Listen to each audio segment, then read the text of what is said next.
Bonjour tout le monde, nouvelle session de vlog que je vais tourner aujourd'hui, toujours dans la bergerie, en tout cas le champ réservé aux moutons. Aujourd'hui, pas mal de thématiques intéressantes. Et vous savez quoi? On va commencer avec la première tout de suite. Je vais peut-être même le faire en marchant, si ça se trouve. C'est ne délègue pas ce que tu ne maîtrises pas. C'est quelque chose qu'on va pouvoir rencontrer dans n'importe quel domaine. Je parlerai de business et de santé encore aujourd'hui, pour essayer de faire un pont pour ceux qui me suivent un petit peu sur les deux thématiques. Mais donc voilà, ne pas déléguer ce qu'on ne maîtrise pas. Je vais prendre un cas vraiment facile à comprendre. La prospection. La prospection en tant que business, c'est cette capacité, enfin plutôt cette discipline, cette action, tu vois, d'aller voir des gens et de leur soumettre tes services. Donc tu prends les gens en appel, d'abord tu parles avec eux, tu dialogues, et tu vois que voilà, si tu peux les aider, tu les prends en appel, tu délivres un max de valeur, et si vraiment tu es convaincu et que le prospect il est réceptif et que tu vois que tu peux vraiment l'aider, pourquoi pas ne pas engager ton service. Tout simplement. Sauf que pour ça, il faut que tu prospectes. Donc prospecter, c'est aussi l'art de se vendre par message. Donc il y a des leviers sur lesquels il faut que tu aies une action. Il y a une manière d'ordonner ta prospection. C'est pas comme ça freestyle à l'arrache. Il y a quand même une sorte de trame à avoir. Avec quand même, on garde un ton assez naturel. On n'est pas là pour faire du porte-à-porte et répéter le même message tout le temps, tout le temps, tout le temps, tout le temps. Sinon, c'est chiant pour toi comme pour eux. Donc la prospection est un exercice, comme la création de contenu, comme le montage, comme le fait de devenir un bon coach, c'est un exercice. Prospecter au début, c'est chiant, c'est inconfortable. Il faut que tu répètes les mêmes messages tout le temps, tout le temps, tout le temps, tout le temps, tout le temps, tout le temps, que tu aies bien cette trame en tête de je qualifie la personne, je ne passe pas pour comment on pourrait dire ça, un vendeur de tapis, je m'assure de la qualifier correctement sur l'objectif qu'elle voudrait atteindre, sur ses contraintes du moment, pour vraiment m'assurer que je peux bien l'aider. Tout ça, c'est long, fastidieux à répéter et c'est chiant au départ. C'est tout à fait normal. Mais à force de prospecter, ça va devenir de plus en plus facile. Sauf que, tu vois, quand tu as envie de faire les choses trop vite, et bah tu vas te dire, prospecter, ça me gave. Prospecter, c'est vraiment chiant. Et donc, je vais déléguer ça à quelqu'un. On appelle ça un setter. Un setter, il fait du setting. Le setting, c'est prospection en anglais, hein. Et un setter, on pourrait dire un prospecteur. Je sais pas comment on pourrait dire ça. Mais quelqu'un qui prospecte à ta place. Il y a sûrement un mot français que j'ai pas là, mais c'est pas le plus important. Tu as compris ce que je voulais dire. Donc quelqu'un qui prospecte à ta place. Sauf que quand tu fais les choses trop vite, et pourquoi je te dis ça encore une fois, c'est parce que j'ai fait l'erreur. Ouais, bon, en fait, je t'ai posé là parce que ça me saoulait un peu de marcher avec le trépied. Donc, tu délègues seulement ce que tu maîtrises.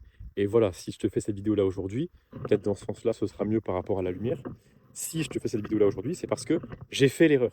Ok, j'ai déjà engagé un setter parce que je m'étais dit, la prospection, ça me gave. Je veux déléguer ça rapidement. Je voulais virer ça. J'ai engagé un mec. Ça s'est mal passé parce que j'ai pas bien fait mon recrutement. Pareil, recruter des bonnes personnes, des A-players, comme on dit, des joueurs A en français. Pour recruter des A-players, des joueurs A, en gros des gens qui font bien leur travail, eh bien, il faut savoir faire un bon recrutement. Est-ce que je savais le faire? Non. Je ne sais pas faire un bon recrutement. Donc naturellement, j'ai recruté quelqu'un de pas super qualifié par rapport à la tâche que je voulais lui faire faire. Donc, j'ai pas eu les résultats attendus. Donc, je me suis dit, ok, je suis une tanche en recrutement. Donc, je me suis dit, comment je peux faire pour recruter quelqu'un de bien? Donc, j'ai appris. Effectivement, au bout de 3 tentatives, donc j'ai eu un setter, non, un 2 setters, enfin un deuxième setter non plus, et un troisième. Et le troisième, vraiment, j'ai jamais vu quelqu'un prospecter aussi bien. Il faisait super bien son travail. Un vrai bonheur, le mec il faisait même plus que ce qui était demandé. Il avait déjà bossé pour d'autres personnes avant, etc. Bref, je m'étais dit avec lui, c'est bon, to the moon, on va scaler comme pas possible. Il va me ramener un maximum de leads hyper chauds parce qu'il aura bien fait son taf et tout le bazar. Je vais lui filer des commissions de ouf que personne ne fait. Moi, c'était 10% de la prestation, donc c'était 10% du montant de ma prestation brute que je donnais pour ce setter-là à chaque closing. Donc ça fait à peu près 2 fois la moyenne du marché. En général, un setter, il est payé 5% de la prestation brute. Moi, je mettais 10%. Et si vraiment c'était concluant, il y avait même une rémunération fixe à côté. Vraiment, moi, j'étais prêt à mettre le paquet en termes de rémunération pour garder cette personne-là. Et il m'a dit, mec, si tu veux, on fait un test pendant un mois, je prospecte gratos pour toi. Faut voir si ça marche. Tu vois. Super. Un mois, ça demande quand même beaucoup d'énergie. Il prospecte, il prospecte, il prospecte. Il me dit, mec, il y a un problème chez toi. Ça fait mal à entendre, mais comme tu le sais, erreur dans la boîte égale erreur chez toi. Donc on accueille. S'il y a une erreur, j'accueille. Il y a une erreur chez toi, mec. ta vidéo YouTube de qualification, elle n'est pas bonne. Et en plus de ça, tu montres pas assez de preuve sociale sur ton offre. Donc les gens n'arrivent pas à te faire confiance. Et là, mon setter, il me dit, est-ce que là, tu es en capacité de pouvoir réunir une grosse batterie de témoignages? Non. La réponse, c'est non. Ce compte business, il est nouveau. Donc j'accompagne des gens, mais le temps d'accompagner les gens et d'avoir un résultat, ça prend plusieurs mois, tu vois, pour délivrer un élève. Ça prend plusieurs mois. Donc chercher à faire du setting avec une vidéo ultra ciblée, avec témoignages, preuves sociales, machin, bref, tu mets la patate, ça prend beaucoup de temps. Parce que tu n'as pas encore assez de case study, comme on dit, des études de cas. Tu n'as pas encore assez d'études de cas à montrer au marché pour dire ma méthode, elle fonctionne. Parce qu'elle est en construction, ta méthode. Donc ça prend du temps. Donc faire du setting, sachant que tu n'as pas encore une preuve sociale assez, on va dire, éprouvée, assez solide, ça sert à rien. Ça sert à rien. Donc point numéro 1 de cette vidéo, c'est que faut pas essayer de faire les choses trop vite. Le processus, il a un certain ordre. Tu peux effectivement parfois, on va dire, réinterpréter des étapes, c'est pas faux, mais je ne peux pas les griller, ce n'est pas possible. Donc si tu es un setter mais que tu as une offre qui n'est pas éprouvée ou que tu n'as pas de témoignage, ça va être compliqué. Ça va être très compliqué. Ou alors tu auras des clients pourris. C'est aussi possible, tu auras des clients pourris qui ne seront pas dans ton ICP ou dans ton avatar client, ou tu n'auras pas de rémunération telle que tu la vises, tu vois. Coach sportif, tu peux vraiment viser jusqu'à 500 euros par mois par client.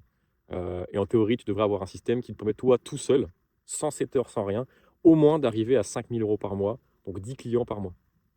Voilà, sur 6 mois, hein, j'entends. Sur au moins 6 mois. Donc là, c'était pas foutu en tant que coach sportif, avec des bonnes perfs, une bonne preuve sociale et quelques témoignages vraiment concluants de ne pas avoir une prospection qui te permette d'avoir au moins 10 clients bookés sur 6 mois glissants. Donc, c'est pas beaucoup, hein, ça fait que 2 à 3 clauses par mois, hein, c'est que dalle. Avec un montant quand même entre 4 et 500 euros par mois, c'est qu'il y a un problème et que tu cherches à faire les choses trop rapidement et que tu n'es pas encore assez solide sur tes appuis, donc tu n'es pas encore assez précis dans tes bases. Quand au début de la vidéo, je te disais de ne pas déléguer ce que tu ne maîtrises pas, je vois trop de gens, justement, essayer comme ça d'aller vite et de griller des étapes en recrutant à droite à gauche ou en déléguant des choses. Mais comme ils ne les maîtrisent pas, ils n'arrivent pas à avoir un regard critique sur ce que font ou sur ce que fait l'employé en question. Moi, le setter, je le voyais bien. Comme j'ai seté, d'accord, je prospectais tout seul, je prospecte d'ailleurs encore tout seul à l'heure actuelle. Donc ça fait grosso modo 2 ans que j'envoie des DM tous les jours. Quand le setter il faisait un truc bien, je le voyais, parce qu'il me le montrait. Et quand il faisait un truc qui m'allait pas, je le voyais. Mais comme je prospecte moi aussi et que j'ai appris à le faire, eh bien j'étais à même de pouvoir comprendre ce que le setter me communiquait.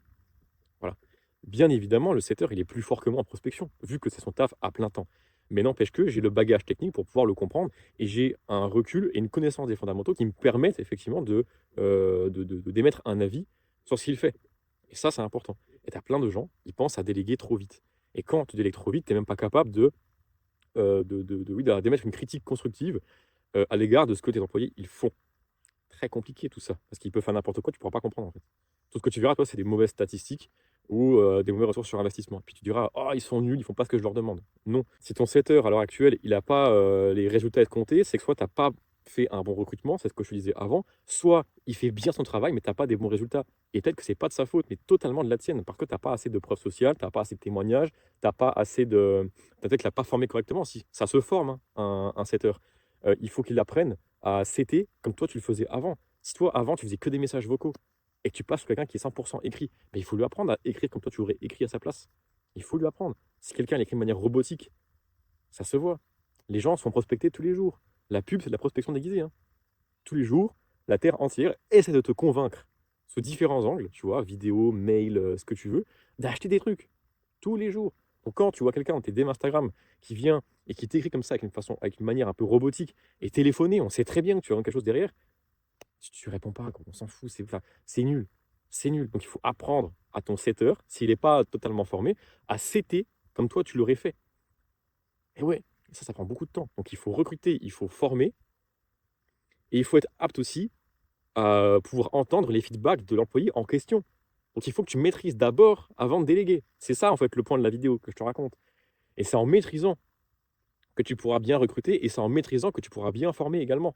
Si tu n'as pas fait ça avant, tu te mets le doigt dans l'œil, jusqu'au cou, comme on dit. Alors évidemment, je préchote des commentaires qui vont me dire, ouais mais Théo, prends notre exemple, si demain tu appelles un plombier pour refaire ta plomberie, est-ce que tu as besoin de maîtriser la tuyauterie avant de l'appeler. Ça veut dire que le plombier, en fait, s'il veut te baiser avec un devis à 1000 balles alors qu'en vrai ça coûte 200 €, bah, tu le verras pas, en fait et après tu vas aller insulter les plombiers en disant: «Les plombiers, oh les mecs, ils te font des devis hyper chers», comme les voitures par exemple. Je sais que les garages auto, ils se font des marges de ouf et qu'ils font des devis de fou furieux. Tout le monde déteste les garages auto et tout le monde te dit tout le temps: «Ouah la bagnole, c'est un puits sans fin». En plus les garages auto, ils se font une marge de fou.